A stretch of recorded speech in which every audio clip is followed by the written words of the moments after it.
আসসালামু আলাইকুম রহমতুল্লাহ।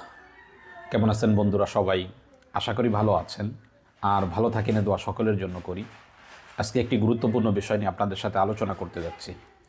বিষয়টি হলো, আপনি সূরা ইয়াসিনের মাধ্যমে শত্রুর ভয় এবং শত্রুর হাত থেকে নিরাপদ থাকতে পারবেন এবং যে কোনো বিপদ থেকে নিরাপদ থাকতে পারবেন। এই ব্যাপারে খাওয়াতুল কোরআন একটা বই আছে, ইমাম গাজ্জালী রহমতুল্লাহ আলাই লিখেছেন। এই বইয়ের মধ্যে একটা ঘটনা আনা হয়েছে। কালবি রহমতুল্লাহ আলাই থেকে বর্ণিত, তিনি বলেন যে একজন লোক ভুলবশত একজন লোককে হত্যা করে ফেলে। হত্যা করার পরে যেই ব্যক্তিকে হত্যা করা হয়েছে তার ওয়ারিশরা, তার আত্মীয় স্বজনরা এই ব্যক্তিকে ইচ্ছাকৃতভাবে হত্যা করেছে বলে অভিযুক্ত করে এবং এই আত্মীয় স্বজনেরা এই লোকটাকে খুঁজতে থাকে, তাকে হত্যা করার জন্য খুঁজতে থাকে। এই লোকটা তখন পেরেশানির মধ্যে ছিলেন।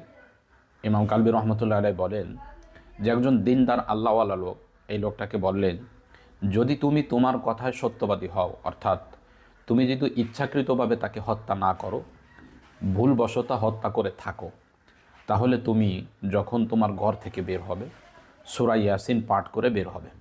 তাহলে আশা করা যায় যে ওই যারা তোমাকে খুঁজে বেড়াচ্ছে, যাকে হত্যা করেছো তার আত্মীয় স্বজন, এরা তোমাকে দেখতে পাবে না, অর্থাৎ তোমার শত্রুরা তোমাকে দেখতে পাবে না।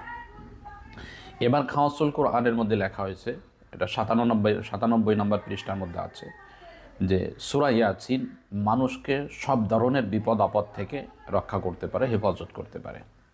অতএব যেই সমস্ত মুদাব্বির ভাইয়েরা রয়েছেন, যারা নিজের পরিবার নিয়ে পেরেশানির মধ্যে থাকেন, চিন্তা করেন যে আক্রমণ হতে পারে, জিন্নাতের ক্ষতি হতে পারে, শত্রুরা ক্ষতি করতে পারে, এদের জন্য প্রতিদিন সকালের এই আমলটা প্রযোজ্য করে নেওয়া দরকার যে প্রতিদিন সকালে সূরা ইয়াসিন পাঠ করবে।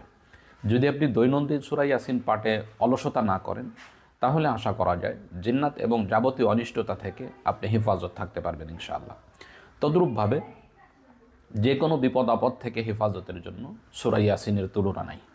এই জন্য সূরা ইয়াসিনকে আঁকড়ে ধরলে যেমন সূরা ইয়াসিনের ফজিলাতের কথাও রয়েছে ফজরের পরে তেলাওয়াতে, তদ্রূপভাবে শত্রুর শত্রুতা থেকে, যাবতীয় বিপদ থেকে হেফাজতেরও ফজিলাত রয়েছে।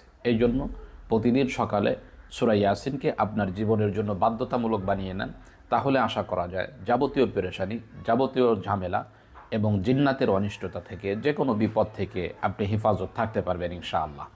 তো আজকে এ পর্যন্তই, দেখা হবে অন্য কোনো দিন অন্য কোনো বিষয় নিয়ে। আসসালামু আলাইকুম ওয়া রাহমাতুল্লাহ।